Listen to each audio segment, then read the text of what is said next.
ദൈവത്തിന് സ്തുതി. ഇന്ന് 2024 ഏപ്രിൽ മാസം 11 സിറോ മലബാർ സഭയുടെ ആരാധനാ കലണ്ടർ അനുസരിച്ച് ഉയിർപ്പുകാലം 2-ാം വ്യാഴം. ഇന്നത്തെ വചനഭാഗം.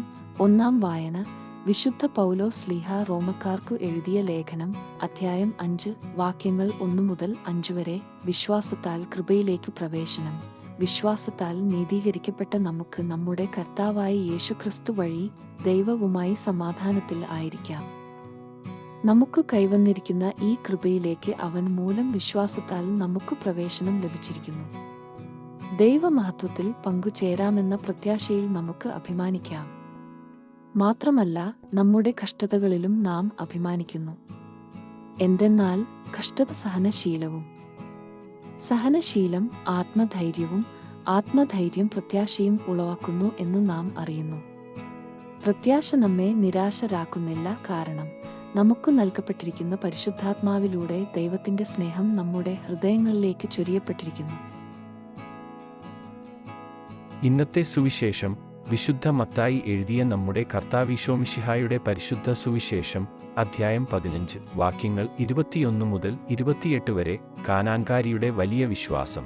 യേശു അവിടെ നിന്ന് പുറപ്പെട്ട് ടൈർ, സീദോൻ എന്നീ പ്രദേശങ്ങളിൽ എത്തി.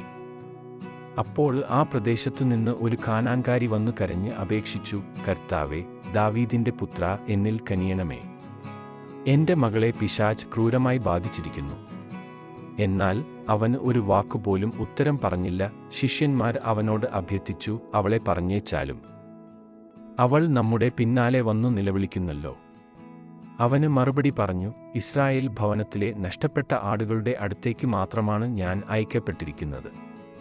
എന്നാൽ അവൾ അവനെ പ്രണമിച്ച്, കർത്താവേ, എന്നെ സഹായിക്കണമേ എന്ന് അപേക്ഷിച്ചു. അവന് പറഞ്ഞു, മക്കളുടെ അപ്പമെടുത്ത് നായ്ക്കൾക്ക് എറിഞ്ഞു കൊടുക്കുന്നത് ഉചിതമല്ല. അവൾ പറഞ്ഞു, അതേ കർത്താവേ, നായ്ക്കളും യജമാനന്മാരുടെ മേശയിൽ നിന്നു വീഴുന്ന അപ്പകഷ്ണങ്ങൾ തിന്നുന്നുണ്ടല്ലോ. യേശു പറഞ്ഞു, സ്ത്രീയെ, നിന്റെ വിശ്വാസം വലുതാണ്. നീ ആഗ്രഹിക്കുന്നതുപോലെ നിനക്ക് ഭവിക്കട്ടെ. ആ സമയം മുതൽ അവളുടെ പുത്രി സൗഖ്യമുള്ളവളായി. ദൈവവചനമാണ് നമ്മൾ ശ്രവിച്ചത്.